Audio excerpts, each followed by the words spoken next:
just bring that awareness to you as well. So looking at when things happen, we first step into judgment, then we step into awareness, and we start to dance with that and look at it from a new perspective, and then we begin to evolve.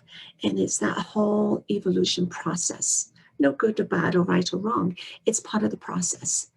And we have those opportunities in that moment. And if we miss that moment, we can always reflect back and visit with that moment.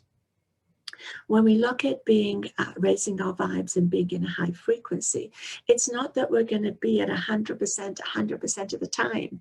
It's being able to recognize when we are in those high frequencies. And the more we spend there, the easier it is to recognize when the others show up. But remember that all 100% of you, all those emotions, from the low vibes to the high vibes, all make up 100%. And we think about what's your average, and that's what you want to build up. Because it's not that you'll never get angry and dip down there. It's not that you'll never judge.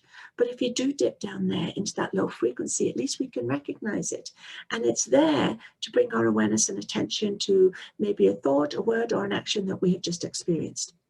And so it's there to create awareness and give you an opportunity. And you have that choice. We have free will. Do you want to stay in that low vibe of guilt and anger?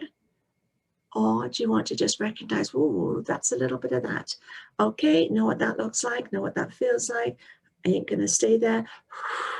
Breathe through it. Remember everything in motion. Breathe through it, breathe through it, breathe through it. Don't let it attach and don't store it. All right, just let it move through it. In this moment, I am angry. Let that anger, but let it continue in motion and move on. Just like the storm clouds, move on. All right, the storm comes, the clouds go. It's that same process.